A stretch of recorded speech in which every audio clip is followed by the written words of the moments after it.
Selamat malam saudara dimanapun Anda berada, selamat malam semuanya ibu-ibu. 1 jam lebih dekat bersama saya Ira Kusno. Dan tamu kita malam ini adalah seorang ustadz bernama Nio Chuan Chung. Asing namanya ya, tapi kalau saya sebut beliau adalah seorang ahli perbankan syariah, mestinya sudah mulai ada gambaran.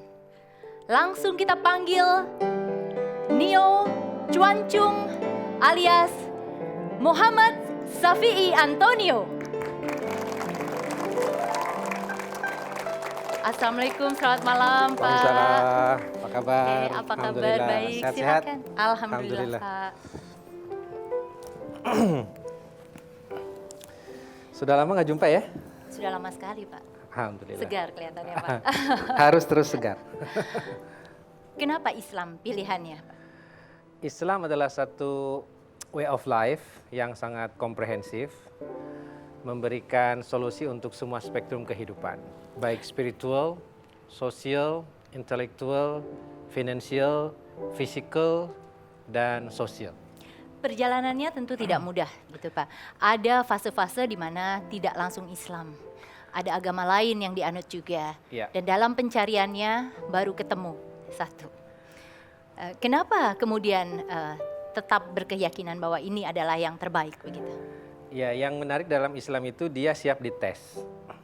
Dites dengan knowledge, dites dengan history, dites dengan science, dan dites dengan sistematika scientific, dan siap dites dengan reasoning yang logik. Life is a matter of choice. Pepatah mengatakan bahwa hidup adalah pilihan. Hidup adalah kita mau kemana dan kita mau seperti apa. Saya menghormati agama orang tua saya, which is Konghucu. Saya menghormati agama abang-abang dan cici-cici saya, yaitu Kristen. Tapi saya selaku Muhammad Safi'i Antonio memiliki pilihan sendiri. Dan di awal kita memang agak sulit untuk bisa tolerans. Tetapi setelah kita menjadi lebih dewasa, setelah kita punya bisnis masing-masing, setelah kita mengetahui, oh ternyata kamu dalam Islam serius. Yang menarik adalah Bapak mulai mencari Tuhan ketika usia masih sangat muda, sekolah dasar. Yeah. Kenapa bisa seperti itu Pak? Mestinya ada dasar kuat dari keluarga yang toleran, terbuka begitu, atau justru ini pengaruhnya orang luar? Jadi mungkin saya mulai mengenal dari SD, baca-baca di SMP, yang seriusnya di SMA. Jadi orang mengatakan saya lebih tua dari usia, dari sisi bacaan. Nah mungkin yang saya baca itu lebih banyak kepada buku perbandingan agama. Buku bagaimana satu kitab suci itu ditulis. Bagaimana terjadi pertentangan antara para penulis, terjadi pertentangan tentang otentisitas, bagaimana dites dengan knowledge, bagaimana dites dengan sejarah, kemudian bagaimana kewajaran dalam hidup. Kompleks Pak, tapi seorang anak SD begitu. Apa yang membuat Bapak terintrik begitu? SMA seperti itu Pak, tetapi mencarinya kan sudah dari muda. Yang seperti saya katakan tadi, buku-buku itulah yang mengantarkan saya untuk berbicara dengan pertanyaan yang lebih tua dari usia saya. Dari bacaan ini, ada segudang pertanyaan. Saya diskusi dengan ayah. Ayah jelas memberikan persepsi dari agama Konghucu. Kemudian saya bertanya kepada abang sendiri. Saya kan nomor 7 dari 7 bersaudara. Nomor buncit, kata orang Sunda, bungsu ngarui gitu ya. Nomor 7 dari 7 bersaudara. Nah saya bertanya kepada kakak-kakak tentang konsep-konsep yang saya baca. Jelas mereka memberikan menurut persepsi mereka. Kemudian saya bertanya kepada orang luar juga. Ada guru di sekolah, demikian juga ada 1-2 ustadz yang saya tanya. Demikian juga ada orang Kristiani juga yang saya tanya, mengapa seperti ini? Supaya menjadi second opinions. Nah, jawaban mereka bermacam-macam, sesuai dengan kadar keilmuan yang mereka miliki. Tidak puas, tambah saya baca lagi, tambah dalam lagi. Akhirnya, itu mengantarkan kepada saya, kalau saya ingin mencari sesuatu keyakinan, saya harus bisa mendapatkan keyakinan yang komprehensif dan holistik. Nah, itu mengantarkan membaca kepada beberapa agama lain, walaupun waktu itu saya tidak melihat Islam. Kenapa? Karena Islam itu secara sosial, ekonomi, pendidikan, itu kurang disukai oleh keluarga. Alasannya, Pak? Alasannya mereka melihat siapa yang terbelakang di Sudan, umat Islam. Siapa yang terbelakang di Bangladesh, umat Islam. Siapa yang korupsi di BUMN, instansi, Pemda, pengadilan, kejaksaan, kepolisian, umat Islam. Jadi jika disebut umat Islam, buruk. Ayah tidak mau anak-anaknya itu menjadi Melayu. Artinya ayah terbuka terhadap perubahan agama yang dilakukan, tetapi Nah, ayah tidak itu, Islam karena ada latar belakang seperti ini. ya, jadi ayah itu seolah-olah anak-anaknya boleh memilih agama apa saja kecuali Islam.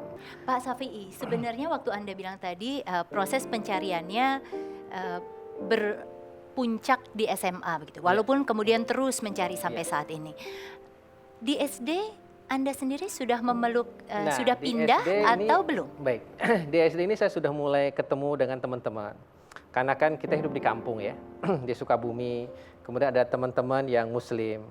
Mereka mengatakan, biasa kalau orang Cina di kampung itu cuma seorang aja yang Cina, yang lain adalah Muslim. Katanya kenapa mereka suka sholat, kenapa mereka berpuasa. Kita suka ikut-ikutan, katanya kamu yang paling bagus harus puasa. Kita nggak tahu itu apa nama puasa. Kemudian mereka memperkenalkan kita kepada sholat. Kita juga belum melaksanakannya, cuma suka melihat orang di masjid seperti ini. Jadi mulai kenal. Tetapi itu baru fisik di luar. Nah, mulai agak baca-baca itu mungkin di akhir SMP. Sudah mulai. Ini katanya kalau kamu ingin tahu tentang agama kita, ini bukunya. Oke, Pak Safi'i, kita berhenti di sini. Kita coba mengkonfirmasi cerita Bapak bahwa Bapak memang lebih tua dari umurnya dan sejak SD berusaha mencari Tuhan. Kita panggilkan seseorang, Pak, untuk konfirmasi cerita ini. Kenali, Pak? Ya, Teddy. Assalamualaikum. Kumaha ada, Bang, Kang? Alhamdulillah. Pak Teddy, apa kabar? Pak Teddy Alhamdulillah. Sutedi adalah teman SD dari Pak Syafi'i Antonio, begitu. Betul. Sebenarnya gambaran Syafi'i kecil dulu nyebutnya siapa, Pak Teddy? Dulu waktu SD sekelas tuh Yopi Antonio. Yopi Antonio. Itu nama Kristen. Ada yang bilang sempat ganti nama jadi Pilot Sagara Antonio. Itu nama lahir. Itu nama. Jadi Jadi saya dikenal dengan Yopi Antonio. Memang agak berbeda dengan anak-anak kecil lainnya seusia itu, Pak Teddy. Ketika satu kelas sama saya tuh dia orangnya pendiam dan selalu bawa buku. Pak Teddy suka atau pernah diajak berdiskusi tentang soal agama oleh Pak Safi'i waktu SD loh ini? Mungkin lupa ingat ya masalah itu ya. Cuman yang jelas dulu ada yang akrab dulu kan Sony, teman saya juga kan.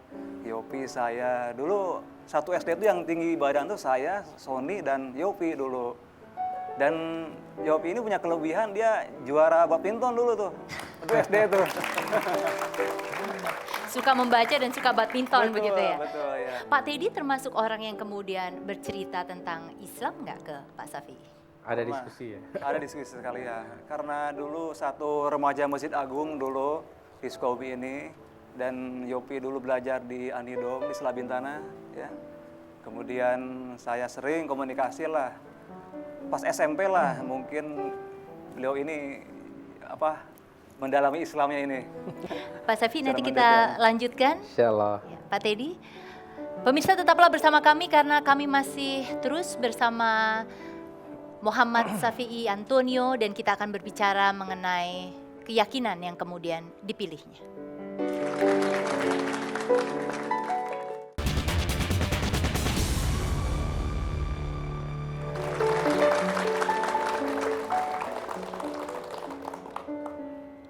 Satu jam lebih dekat kembali bersama saya Ira Kusno dan bintang tamu kita malam ini Nio Guancung, bukan Nio Cuancung ya Pak. Alias Pilot Sagara Antonio alias Muhammad Safi'i Antonio.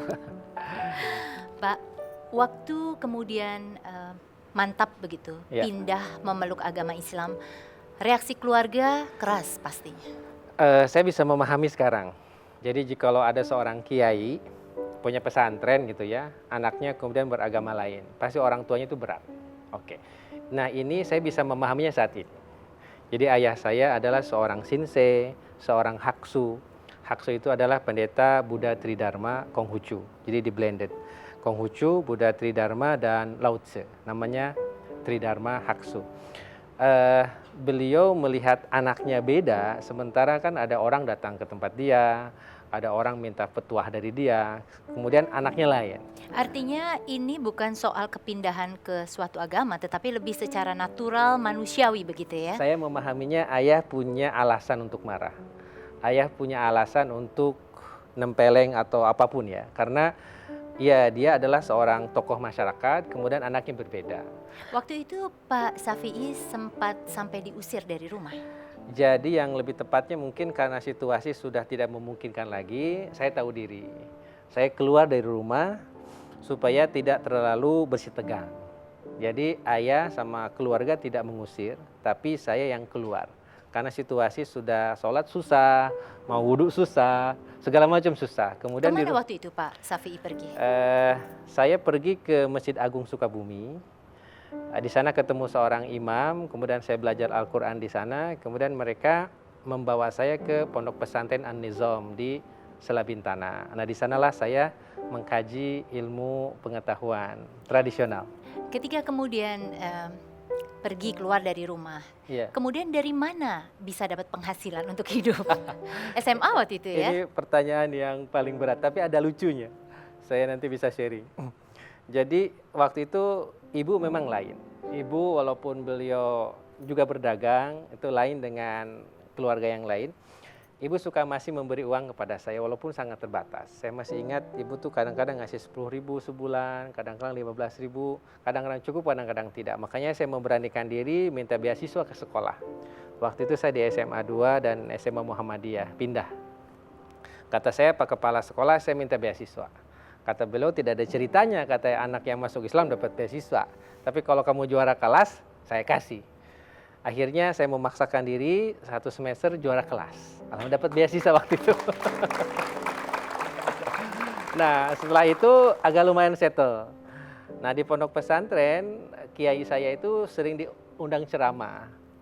Jadi sering diundang ceramah, saya suka bawa kitabnya. Dia cerita tentang itu saya catat. Itu atas permintaan atau memang Nah, Pak Safi'i ingin mencatat sendiri karena saya ingin tertarik? mencatat sendiri. Beliau ceramah lagi, saya catat lagi terus gitu. Akhirnya sebagian isi ceramah dia udah saya kuasain. Nah, satu ketika dari yang di pesantren itu agak susah, istilahnya kita kan suka masak. Masak kan iuran, ada beras, ada teri, ada ikan, ada tahu, tempe, kemudian dimakan bersama. Karena saya tidak iuran, saya kerjanya kalau orang masak saya bantuin masak apinya. Ada yang masak, saya bantuin. Jadi dapat nyuci dispensasi berasnya. untuk tidak ikut sama-sama iuran Tapi ya? pas makan ikut bareng gitu loh. Nah, itu dilaluin dengan saya besar hati aja. Walaupun Pak Kiai suruh makan di dapurnya kan. Tapi kan makan di dapur tiap hari juga nggak enak juga. Nah, Allah kasih kesempatan keadaan berbalik. Ketika Pak Kiai diundang, waktu itu tidak bisa, sakit. Ini aja katanya ada anak Cina tuh suruh ngomong, katanya suruh pidato. Ada sesuatu tidak dalam hati Pak Safi'i ketika Pak Ustadz mengatakan, anak Cina itu saja yang kemudian diminta untuk berceramah? Itu saya rasa natural aja. Karena saya yang sering menemani Pak Kiai mungkin dia kenalnya santri yang ini, bukan santri-santri yang lain.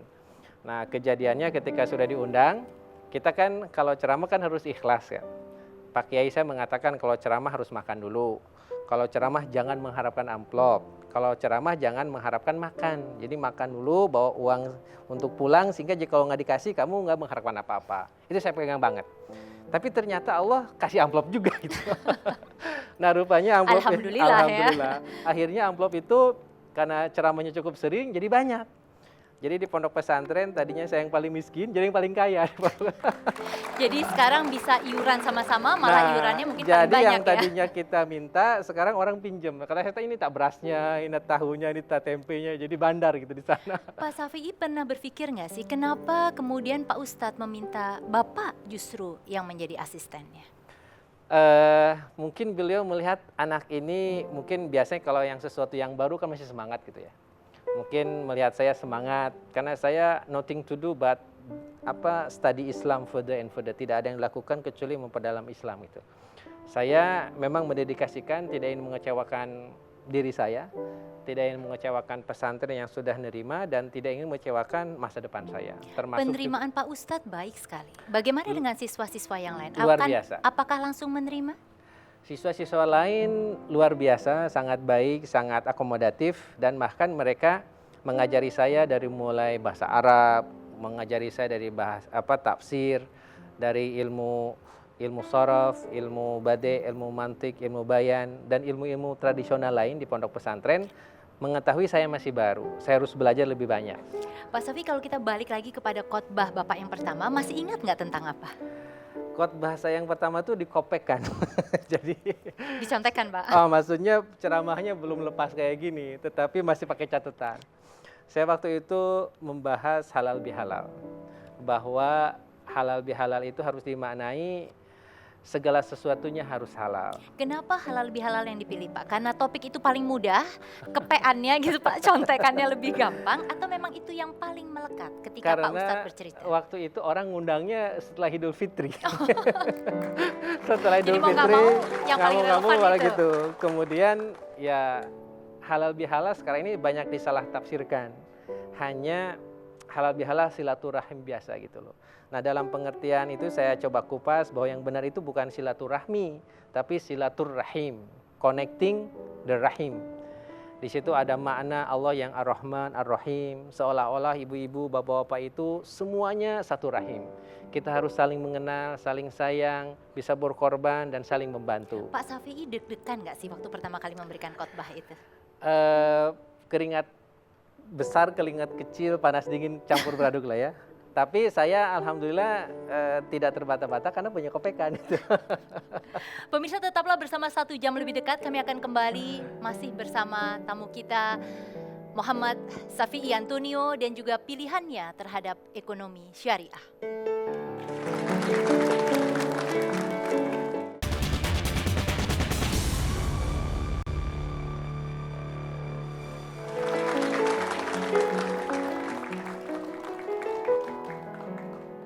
Pak Safi'i, kenapa pilihannya ekonomi syariah? Kalau orang masuk agama Islam, orang berpikir tentunya lebih mendalami agama. Tetapi kenapa ini justru lari ke arah yang lebih komersial?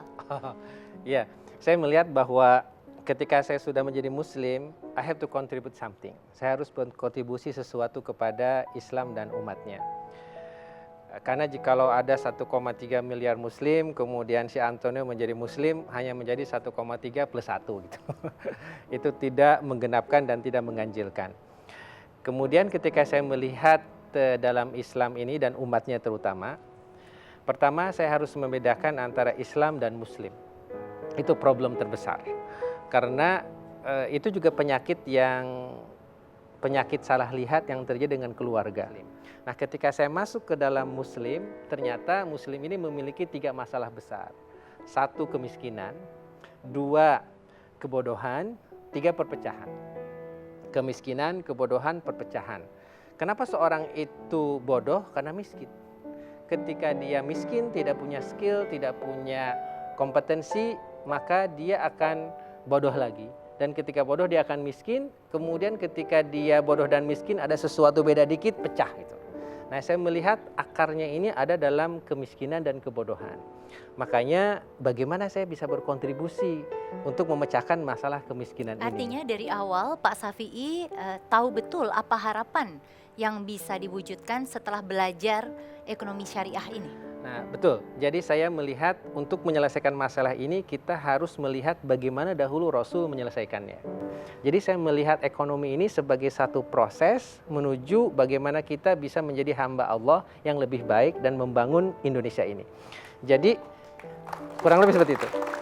Nah, ketika umat Islam ini miskin, apakah kita akan menyelesaikannya dengan cara kapitalis? Yang ada krisis lagi, 2008 krisis, 97 krisis, tahun 40 krisis, tahun 29 Great Depression, tahun 14 kelaparan, 1907 juga ada krisis, ada Enron, ada Lehman Brothers, ada WorldCom. Kata saya ada something wrong with this system. Ada 60 hingga 70 bank di Indonesia dilikuidasi, ada 650 triliun dibebankan ke APBN untuk menyelesaikan permasalahan ini. Katanya mungkin bukan ini sistemnya. Nah, akhirnya menjadi simultan.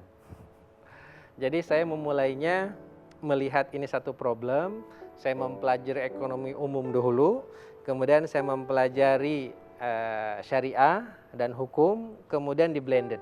Pak Syafi'i, sebenarnya ketika Anda bercerita begitu fasih, banyak orang mengatakan Bapak nih juga dicalonkan sebagai Menteri Keuangan begitu ya. Itu sebenarnya gosip apa enggak Pak? Karena untuk bicara soal syariah yang begitu detail dan sebagainya, salah satu yang direferensikan itu adalah Bapak. Beberapa waktu yang lalu saya diminta Presiden diangkat sebagai anggota Komite Ekonomi Nasional, disebut dengan anggota KEN. Di situ ada Khairul Tanjung, ada James Riyadi, Afiliani, Chatib Basri, dan Sandiaga Uno, Erwin Aksa, dan lain-lain untuk melihat bagaimana Indonesia jangan terlalu kapitalis. Bagaimana kita bisa mengarahkan Indonesia ekonominya lebih bermoral, lebih pro growth, pro poor, demikian juga pro ekologi gitu loh. Mungkin saya diminta untuk mewakili Islamic Economics dan mewakili micro dan small economics. Bukan batu loncatan kemudian ke tingkatan yang lebih tinggi Pak, seorang menteri begitu? Ada yang mengatakan kita tidak boleh meminta jabatan, tapi jikalau diamanati kita harus siap. Artinya kalau diamanatkan, kenapa tidak? Ada orang yang sering sekali meminta pendapat sama Bapak begitu karena soal kepakaran Bapak di bidang ekonomi syariah. Dan untuk lebih jelasnya kita panggil saja langsung berikut ini. Mbak Cici Tegal. Assalamualaikum. Halo Mbak, terima kasih. Selamat datang. Apa Waalaikumsalam. kabar?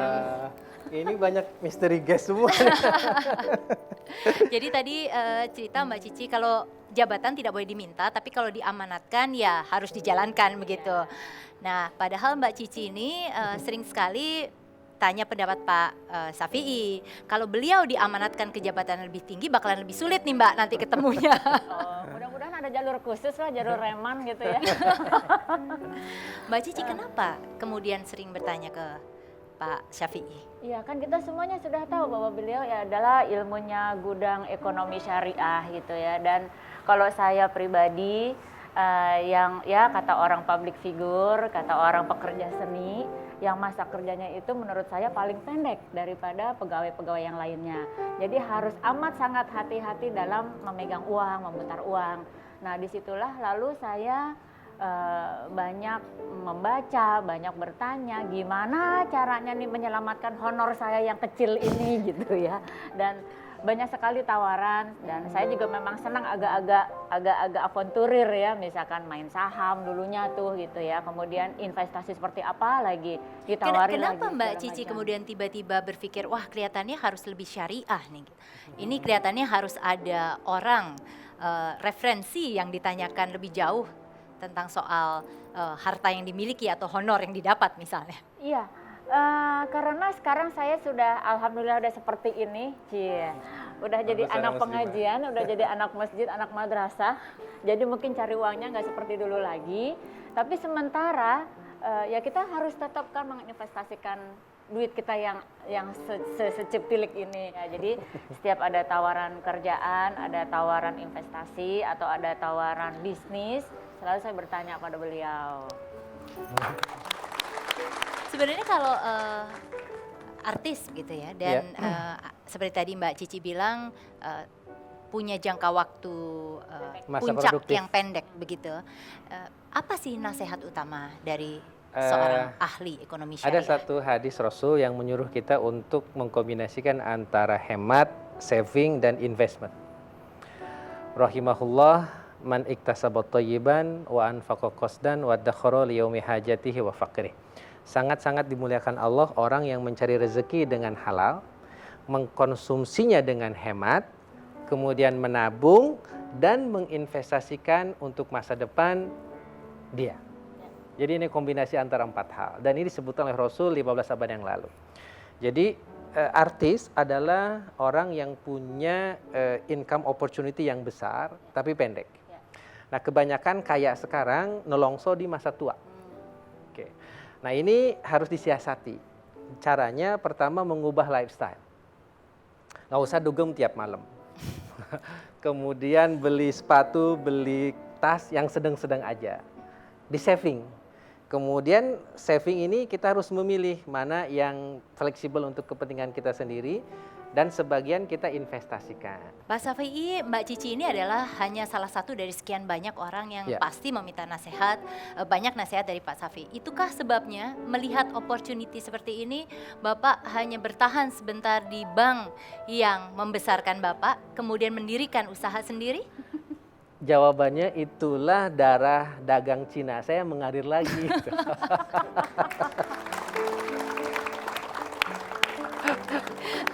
Jadi kemudian karena melihat opportunity itu, Bapak memang berpikir harus ada usaha yang didirikan yang memang ini sesuai dengan syariat Islam gitu. Ada yang mengatakan tangan di atas lebih baik dari tangan di bawah. Seorang karyawan itu tangannya di bawah terus karena nunggu akhir bulan kan berapa. Nah, saya tidak akan pernah bisa untuk memberi kecuali saya keluar kuadrannya dari sebagai pegawai menjadi entrepreneur, sebet apapun kecilnya. Oleh karena itu, 4 tahun setelah saya bergabung dengan Bank Muamalat, saya punya cita-cita. Ini sombongnya nih ya, tapi kita nggak boleh sombong. Kata saya tidak mau bekerja di Bank Muamalat sebagai karyawan. Saya bercita-cita satu hari ingin jadi pemegang saham Bank Muamalat. Gitu. Tapi kan bagaimana, itu kan harapan. Jadi moto gitu kan, kita bergerak ke arah situ. Mungkin sahamnya cuma 2 atau 3 lembar, tapi whatever kita menjadi nasabah Bank Muamalat, menjadi customer bank-bank syariah sekarang udah banyak kan.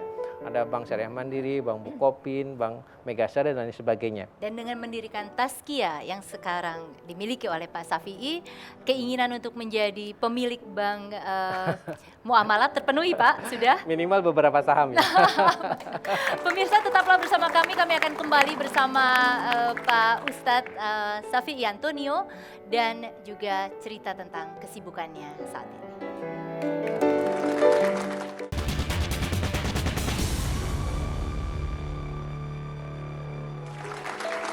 Pak Safei, bagaimana pandangan sebagian orang yang melihat bahwa faktor keturunan Cina Bapak lah yang sekarang menjadi daya jual utama sebagai Ustadz terutama?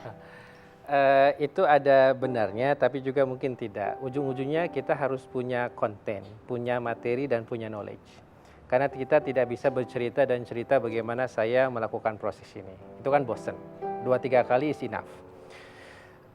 Tetapi justru bagaimana kita memberikan nilai tambah kepada bangsa, kepada negara, memberikan enlightenment and empowerment. Saya bangga menjadi seorang Chinese Muslim. Karena jikalau kita bisa memadukan antara keindahan Islam dan budaya bisnis Chinese, itu akan luar biasa. Kalau dihitung sampai sekarang sudah berapa tahun ya Bapak memeluk agama Islam? Mungkin dari SMA sampai sekarang mendekati 20 tahun ya, alhamdulillah.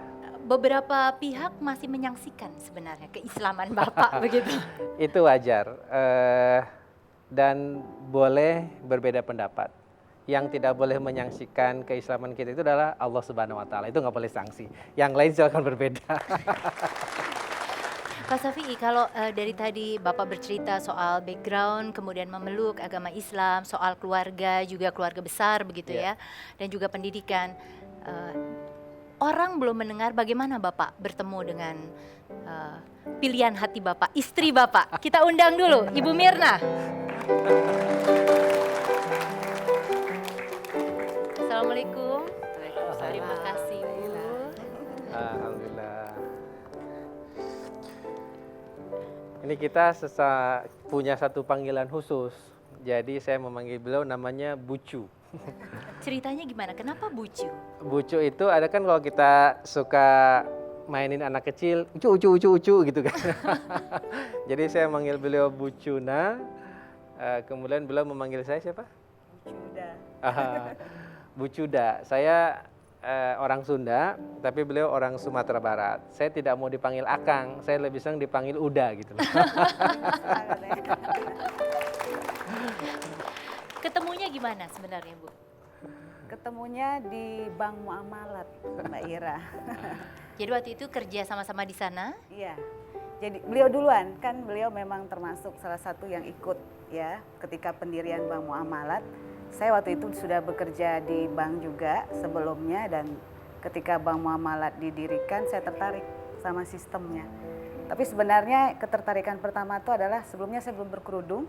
Saya tertarik masuk bank muamalah itu sederhana aja, pengen pakai kerudung. Kalau itu yang membuat Bu Mirna tertarik begitu ya masuk pekerjaan di sana, yang membuat tertarik pada Pak Safi'i apa? Yang jelas saya senang sama laki-laki yang pinter. Dan itu ada sama beliau. Dan subhanallah juga yang kedua agamanya baik. Saya lihat pada waktu itu kalau saya mau cari imam harus yang agamanya baik yang bisa membimbing saya. Dan saya lihat itu ada pada diri beliau. Saya kagum sama kepintaran beliau. Subhanallah waktu itu yang memang justru menurut saya otaknya pada waktu itu dan ide-ide mengenai syariahnya, ekonomi syariah itu ada pada Pak Safi'i dan beliau menjelaskan dengan gamblang dan memang dasarnya saya senang dengan orang pinter. Di situ saya mulai ada perasaan wah luar biasa nih. Adakah Bapak ini. pertentangan dari keluarga ketika kemudian Bu Mirna menyampaikan soal ketertarikan itu? Iya, yang jelas dari ibu ya. Apalagi kita dengan saya latar belakangnya adalah dari Sumatera Barat, dari Minang, Mbak. Mungkin sama dengan orang Chinese juga bahwa ketika melihat kita orang Melayu mungkin agak beda. Saya juga pada waktu itu masih lebih banyak Padangnya, lebih banyak Minangnya. Terutama ibu. Kalau bapak mungkin udah lebih moderat gitu. Beliau bilang kenapa nggak cari orang Padang lagi? Apa sih sebenarnya yang kemudian meluluhkan hati orang tua atas pilihan Bu Mirna? Kalau beliau pintar Mbak Ira, kirim buku. Waktu itu ada buku beliau satu kecil, apa dan bagaimana Bank Islam. Itu beliau kirim sama bapak. Pintar caranya. Kemudian ditulis kata-katanya, kemudian kasih ke bapak. Terus kalau ke rumah itu bukan ketemu saya, ketemu bapak. Jadi seperti itu pendekatannya dan bapak subhanallah langsung beliau juga cocok, merasa cocok. Kemudian juga setelah melihat agamanya juga baik dan akhirnya ibu lama-lama juga luluh. Nah, setelah menikah sekian lama begitu ya, dari keluarga besar juga sudah menerima. Tetapi memang belum dikaruniai momongan. Tapi ada beberapa anak angkat begitu ya. Iya. Iya, udah besar-besar. Sudah tapi besar-besar. udah Ada pesan dengar. khusus katanya dari Pak Safi'i terhadap anak-anak tersebut. Supaya- Pertama, tidak boleh jadi pegawai negeri ya Pak. Kedua, tidak boleh merokok. Iya. Ketiga apa Pak? Ketiga, tidak boleh berinteraksi dengan riba. Keempat, Jadi entrepreneur ya. Keempat, ya harus menjadi kebanggaan keluarga. yang pertama Pak, kenapa nggak boleh jadi pegawai negeri? Karena begini, pegawai negeri itu mulia, pegawai negeri itu luhur. Tapi bagi orang yang sabar, istiqomah, lurus, siap dengan yang sedikit. Kalau siap dengan itu, monggo. Tetapi jika tahun kedua, ketiga ingin menghajikan orang tua, ingin memberangkatkan umroh, ingin punya rumah, kendaraan bagus, itu bukan jalannya. Jalannya adalah ikut Rasul, menjadi entrepreneur. Tapi di antara penonton kita malam ini Pak, ada beberapa yang ingin bertanya karena tadi Bapak sudah ya baik. membuka soal riba. Ya, silakan Ibu. Assalamualaikum warahmatullahi wabarakatuh. Ya. Apabila kita menaruh uang di bank dengan jumlah yang banyak, tentunya dapat bunga juga banyak ya Pak Ustadz. Iya. Haramkah bagi kita untuk memanfaatkan uang bunga itu untuk kebutuhan hidup sehari-hari? Baik. Ya, terima kasih Bu. Assalamualaikum Langsung warahmatullahi saja ya Bu ya. Waalaikumsalam. Terima kasih Ibu. Pertama selamat Ibu sudah concern. Kalau menurut Fatwa Majelis Ulama Indonesia yang dikeluarkan pada 13 Desember 2003, bunga bank, koperasi, demikian juga apa yang terjadi di pasar modal yang tidak sesuai dengan daftar efek syariah, itu sudah memenuhi kriteria riba an-nasi'ah. Dan riba an-nasi'ah itu dilarang. Tapi Ibu sekarang punya banyak option. Hampir semua bank pemerintah, bank umum sudah membuka divisi syariah. Jadi Ibu bisa pindahkan dari yang konvensional ke syariah. Nah insya Allah kalau yang syariah ini Ibu dapat bagi hasil. Nah bagi hasilnya insya Allah halalan thayyibah tidak ada masalah.